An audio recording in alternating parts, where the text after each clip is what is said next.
Good morning, everyone, and thank you for joining us today for a Learning and Growing webinar on discussing mental health topics appropriately in college settings.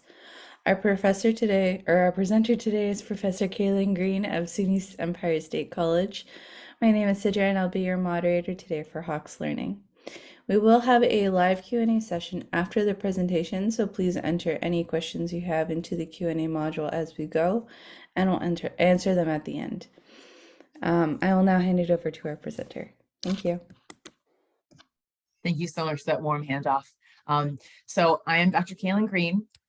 This is a very unique topic that I decided to present on today, and it came up because of a situation at my college. So we have a wonderful group called Active Minds, and this group is full of fabulous students who want to become engaged and spread awareness about mental health situations and then really kind of break down that stigma. So I had a student recently come to me and said, hey, I want to do a presentation, or I want some help on putting together a live video discussion regarding self-harm, how to avoid self-harm, what self-harm really is, and then the fact that she is a certified self-harm advocate, a peer advocate. And I thought it was a very interesting topic, so I wanted to kind of dive deeper into this topic. And I asked her, do you have like a PowerPoint that you wouldn't want to use for this? And she said, oh yeah, I do. I do this all the time for my like peer advocacy groups. And I said, great, work's already been done for me, right? He sends it over to me. And as I go through this PowerPoint, I realize that the lens she's looking through is that peer advocate lens, not a clinical lens, but that peer advocate lens. And so I am a clinician first and a professor second, I always say. I'm a New York State certified addiction counselor. So I've worked in the mental health field for many years before coming to the field of academia. So my mind's always first on that clinically, what is the most appropriate way to handle a situation like this? And then teaching kind of mentally a second. So as I'm going through this PowerPoint, I'm realizing that she is giving clinical recommendations about what people should do if they're having self-harming thoughts or feelings, who they should talk to, things they can do instead of self-harming, but are still on the self-harming kind of scale of things. Example, one of them was, she said, if you're feeling of doing self-harm, get a rubber band around your wrist and snap it to help you try to alleviate the feelings of self-harm. And clinically, in my mind, I'm going, I don't know who's going to be attending this virtual session, right? I don't know clinically what that rubber band mentally is going to do to somebody who's snapping their wrist, because that is a form of self-harm as well. So I really had to talk to her about reining in how deep she was going in the clinical sense of this presentation. And it was a difficult conversation to have, because I could tell she was very well versed and experienced in being a fabulous peer advocate for her population.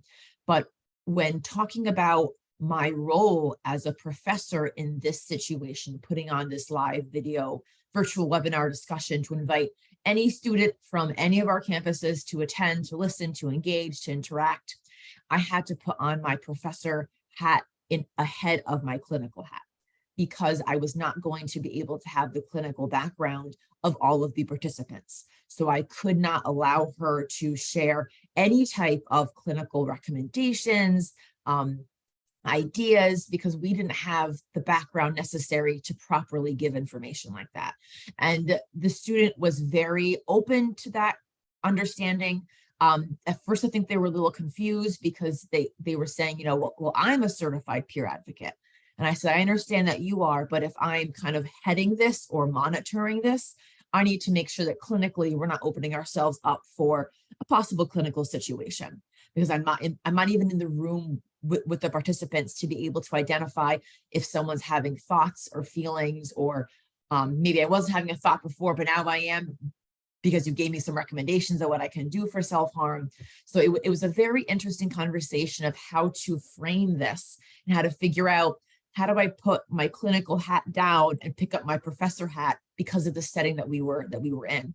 And I thought it was, I'm going through, I thought this was a really interesting topic to talk to a wide broad of our wonderful participants here, because I know that we get bombarded with mental health situations on a daily basis. As instructors, as faculty, as staff, we interact with humans, right? And humans have mental health issues. So I wanted to kind of do a little chat on this topic.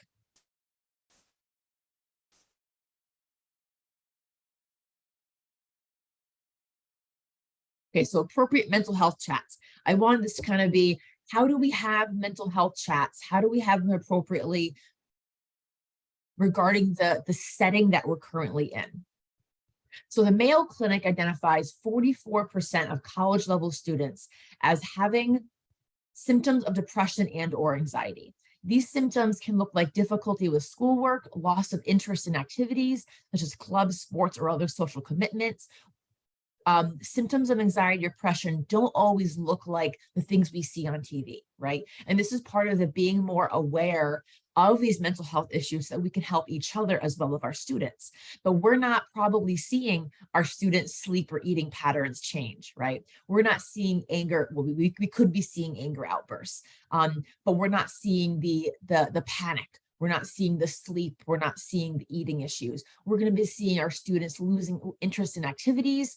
We're going to be seeing students having lack of energy in the classroom, where maybe they were at first very engaged and very rared up for a topic. Now they're kind of in and out of the class, not very engaged, not really there. Maybe a sense of being overwhelmed. Being overwhelmed is a huge symptom of anxiety and depression. And especially towards the end of the term, we see students being overwhelmed. And our first thought is, well, they're overwhelmed because they have a lot of schoolwork. Absolutely, that makes sense. But we don't know what kind of schoolwork is being kind of compiled on top of their mental health situations, their family situations, their loved ones situations. So as professors or as staff or as faculty, we should be aware and on the lookout for changes in our students' behavior. Lack of energy or thoughts of suicide or self-harm. We should always be opening our students to letting them know that if they want or need to talk to us about anything, even if we're not clinicians. I understand that I'm a very unique situation where I'm a clinical mental health counselor first and then a professor second. I understand that not all instructors have that background, but being a level of authority in someone's life, we need to make sure that we are open to at least hearing what people or students are saying about their mental health and then directing them to the proper resources. So as a professor, instructor, faculty, or staff, it is our responsibility to be aware of what type of resources we might have on campus. For me, I work at a 99% virtual college. So we have these wonderful apps designed to help students with mental health situations. We have a great student wellness center, virtual center. We have a student wellness coordinator that I've become best friends with. So I understand the resources that we have, and everyone should, so that we can direct our students to those resources. Students don't know what resources are available. It's our job to be aware of them and connect students to them. We need to be aware of what constitutes a high-risk student, so that when we're having these mental health chats, we understand who we should be having them with, what appropriate situation is to be having them. So high-risk students could be low-income students, more stressors on them, less availability of resources to handle said stressors. Students of color and female students are also higher on the docket of having high risk for mental health issues or mental health symptoms. Students who identify as LGBTQ, very high rate of mental health issues, mostly regarding the stress around the situation that they're currently trying to live through and figure out on their own. So we need to be aware of what students might hit these high risk markers, so that we can be a little more vigilant on being there for them, being aware for them, maybe asking them outside of classroom time, hey, just want to check in on you. How are you doing? Are you having any additional stresses in your life? Anything going on that you want to talk about? Offering that ear. It's a simple email. It takes 5 minutes, and it could really open the student up to saying, hey, you know what? I've actually been in a really stressful situation recently. I could really use someone to talk to. And that might not be you, and that's okay. but you'll know the resources of who to connect the student to. That's the most important piece of this puzzle. And also students who are high risk for mental health symptoms are students who are caregivers for children or other adults. They're taking care of other people, so their self-care is probably at the very, very bottom, okay? Those of us who have time to take care of ourselves, we're able to manage more of our symptoms. If we are managing and taking care of somebody else, our self-care is usually the first thing that drops down. So warning signs of suicide. This is a topic that we don't like to talk about in public settings. It's a very taboo topic. And as being a mental health counselor, I like to shout it from the rooftops, talk about it as much as we can, because this is how we break down that stigma. This is how we open up the conversation. This is an appropriate conversation to have with a student who was expressing issues or thoughts or symptoms that might make you think they're thinking of something of suicide or harming themselves, okay? It is okay to talk in a public setting about suicidal thoughts. A lot of us think it's not, it is. This is how we help people. This is how we connect people to resources. This is how we help people get through these thoughts. So some warning signs that as professors, as instructors, as faculty, as staff, we should be on the lookout for. Ignoring classwork or skipping classes, especially if a student who is extremely engaged prior is suddenly missing classes or skipping schoolwork. Withdrawing from friends or wanting to be left alone, especially if they were used to be in class, very engaged in group works and group settings and chit-chatty with people. If suddenly you see them kind of off by themselves, not interacting, that could be a warning sign. Giving away possessions, if someone close to them, giving their things away. This is a red flag warning sign of suicidal thoughts. Talking about suicide, something as simple as that. But again, I think when people talk about a topic like this, we kind of shy away and go, oh, okay, all right. We shouldn't talk about that in public. But this is an exact scenario of someone who is reaching out, looking for help. They're talking about suicide. They're looking for someone to recognize what's going on. Be that person to recognize it. Doing risky or self-destructive things, such as using drugs or driving recklessly, increasing the use of alcohol or drugs, or saying goodbye to people as if they won't be seeing them again. Now, I understand we don't live with these individuals, with our students, right? We're not there 24/7. We have a very limited window as to what we see in their everyday lives. But with that window comes a level of responsibility of being aware of what's going on. Right? We do have a responsibility to keep our eyes open for whatever window we do have. And again, these are okay topics to talk about in college level settings. I mean, a lot of people shy away from them, but we need to be talking about them more to support our students. So this reason for the topic discussion, I talked to you a little bit about the student that I had who wanted to talk about self-care, the department virtual webinars. We tried to do a lot of them in my college specifically. We love interacting with the students because we're mostly an online college. We don't have a lot of that student interaction or students interacting with each other. So we really tried to do a lot of sessions like this that bring the students together, talking about topics that we know the students are talking about on their own or want more information on, and maybe we don't have a set class on it. So we put together these wonderful webinars to engage the students and learn more about what the students are wanting to learn about. I've run them on Mental Health Awareness Month, addiction and substance abuse. I did a really fun one on fentanyl and opioid use that's rising right now in the areas. We did a great one recently on veterans courts, and we did a fabulous one for Public Health Awareness Month. So these are things that we shy away from talking about because we don't think they're appropriate to talk about in a college level setting, but they are appropriate to talk about to get the information out there.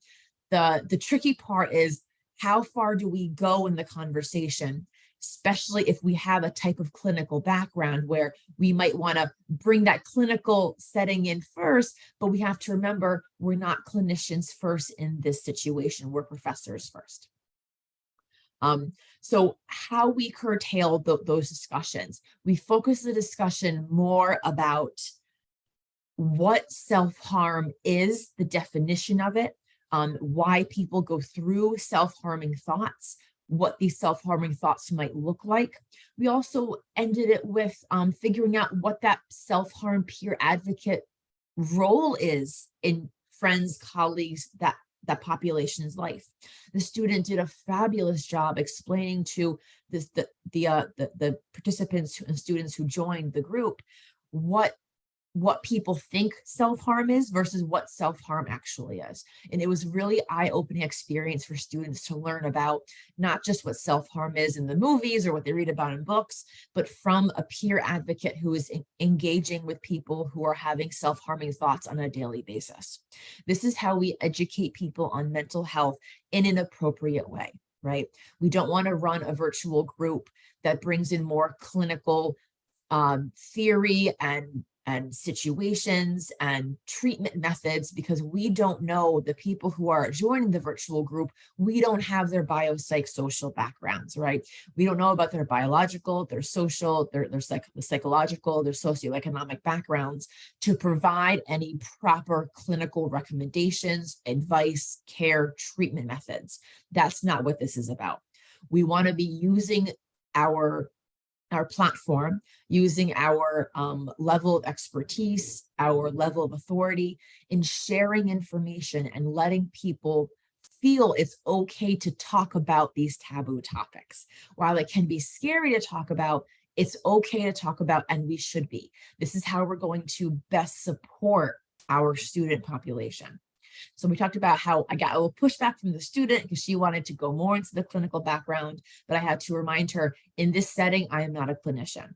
She knows I'm a clinician. In this setting, I am not, and I cannot wear that hat in this specific situation. The end result was a beautiful presentation. We had great students engaged. We had them ask great questions. I really think the student was very, very happy, and that they were able to really educate a large amount of other students on this topic.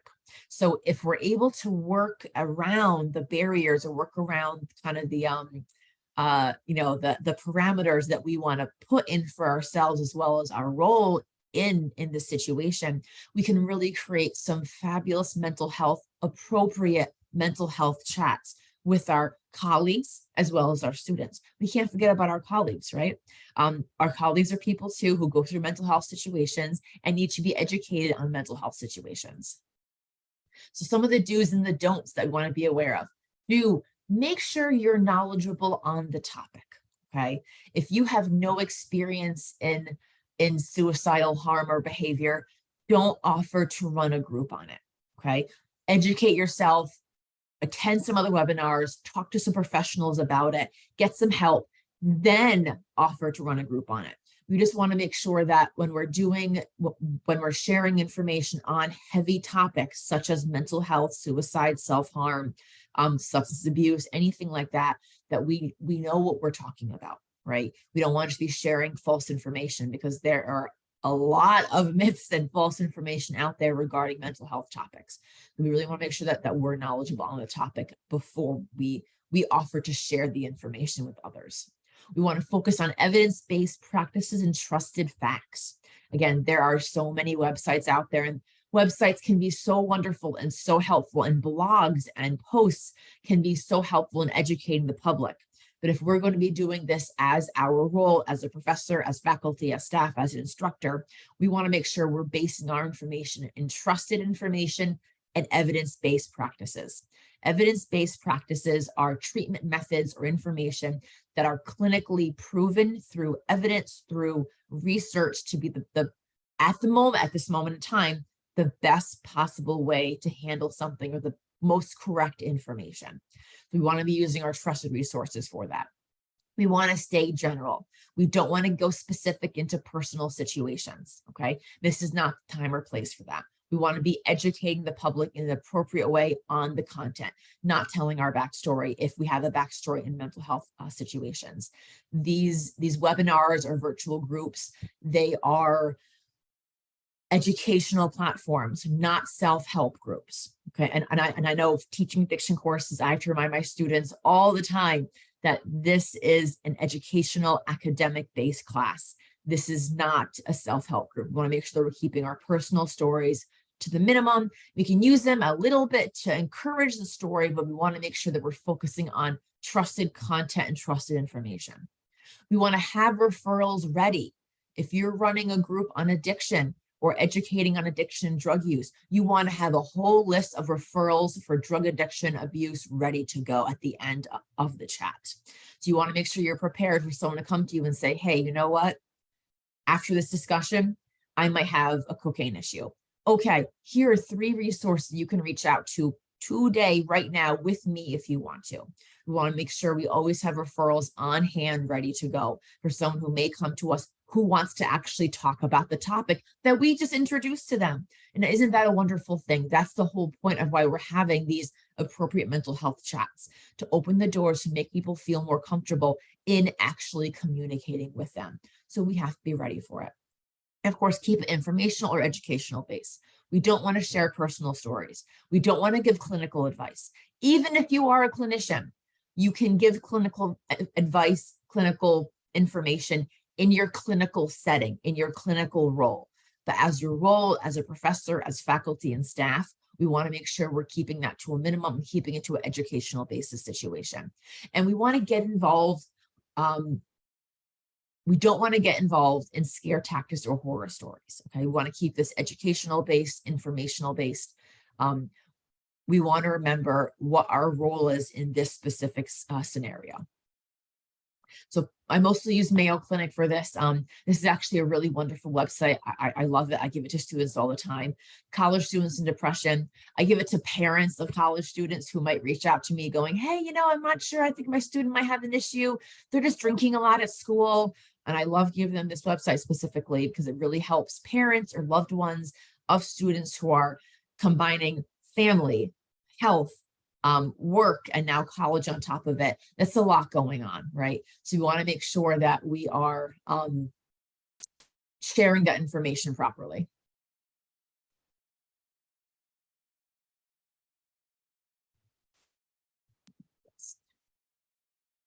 There we go. Okay, I'm excited to hear what kind of questions we might have. Hopefully this opens the conversation up a little bit to letting all of you guys be comfortable talking about mental health and what type of things you want to talk about or understand how to approach appropriately with your student population. All right, so we do have a question already in our Q&A module. Can you tell us more about the mental health app that is available to your students? Yes, thank you for asking. So we have this great app called My SSP. It's not through us. We don't create it, but we offer it through our platform. So it's an app. It's free. Anyone can get on it. They can find a counselor in their area based on their zip code. They can talk to a live counselor. It connects directly to some 811 numbers, I believe. So it's not only active in the moment, but it can also connect you to therapists in your geographical situation.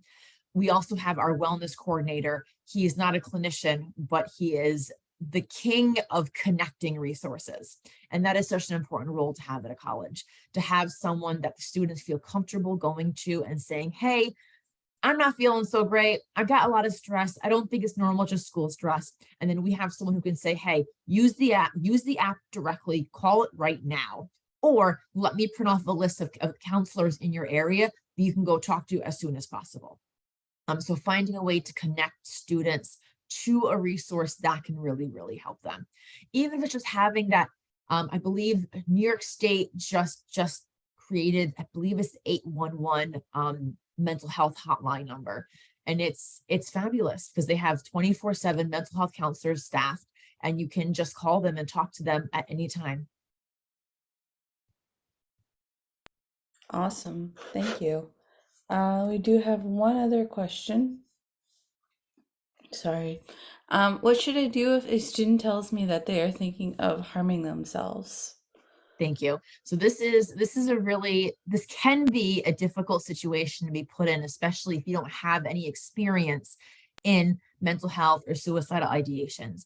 But this is something that we should be more aware and more open to accepting as a question so that we can properly direct the student to the proper resources. So if you have a student who comes to you and Keep this in mind. If they come to you expressing that they're having thoughts of harming or hurting themselves or killing themselves, they are reaching out, asking for help. They may not be asking for help in a way of saying, hey, I want help. They may be saying, I don't want to be here anymore. I'm going to go home and end it. That's them telling you, that's their way of reaching out. Remember that. Okay, remember they feel comfortable enough to talk to you about this. They feel comfortable enough to ask you to help them through this. We want to assess the situation. Do they have any guns, any knives, anything on them at the moment? Ask them, do you have a plan? Do you have a plan of hurting yourself? They may say, no, I just don't want to be here. Or they may say, yeah, at home I have a bottle of opiates I'm going to go home and take. We need to either think about, are we going to be calling 911 for a mental health situation and assessment?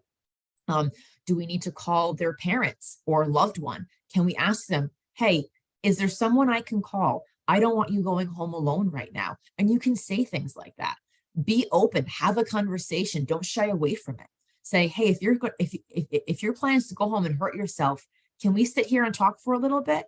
Can we call someone to talk to them? Can we talk to our mental health counselor here on campus if they don't want to talk to a loved one? Say, I would like to call 911 so that we have someone to help us through this. Are you comfortable with that? But putting the information out there, if they are coming to you with feelings and expressing this to you, we need to be able to talk about it in a way of getting them whatever type of help we might be able to get them. Thank you. Do you have any suggestions for how to respond to colleagues who may not understand the need to separate roles between clinician and faculty? That's a great question. It can be a difficult situation. And then I'll be the first to say, because I'm a clinician first, my heart is clinical heart. I'm a mental health counselor, addiction counselor, and I ended up in the academic world and I love it. But my first response is always that clinical response. I actually have a really funny story as to how that can be so difficult to separate.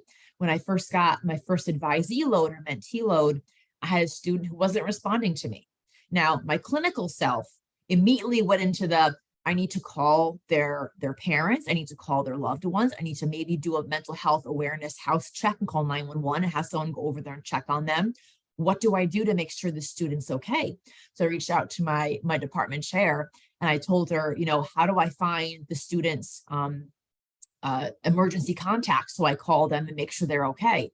And my department chair goes to me, Cailyn, you don't do that.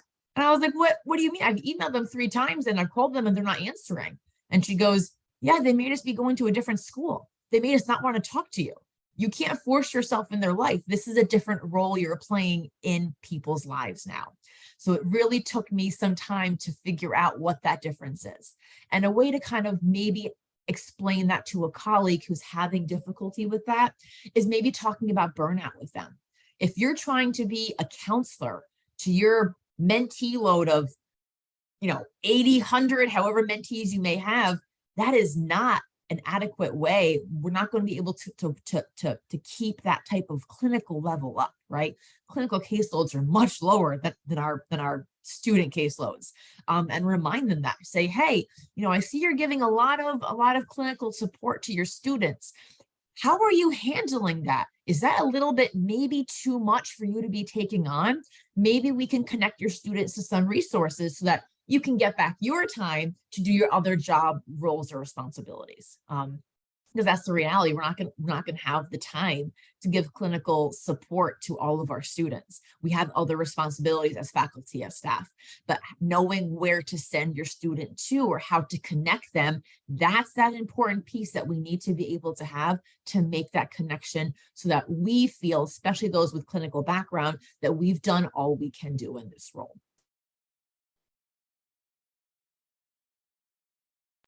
Perfect. Thank you. Do you have any closing remarks? I want to thank everyone who's attended here. I want to thank anyone who's watching this video later on, because this is a really important topic that we need to be open to share and chat about. And having mental health conversations or chats with students, it can be scary because of the stigma associated with it. But the only way we break that stigma down is by talking more about it openly in conversations. So please talk to your colleagues about it, talk to your students about it, host a panel on a topic that you're passionate about, get someone who's knowledgeable in it to be a little guest speaker. But the more we share, the more we talk, the lower the more we break down that stigma. So please do that. Thank you. And thank you all for attending today. We will be emailing you a link of the recording once it's available. If you or any of your fellow instructors are interested in presenting for our Learning and Growing webinar series, please submit your proposals to the Learning and Growing website, which I'm going to go ahead and link in the chat right now for easy access. These free webinars are brought to you by Hawks Learning, an innovative educational courseware company. To learn more about our mastery-based course materials and how Hawks can enhance learning outcomes for you and your students, visit hawkslearning.com. And I hope everyone has a great rest of your day, and thank you all for attending the webinar.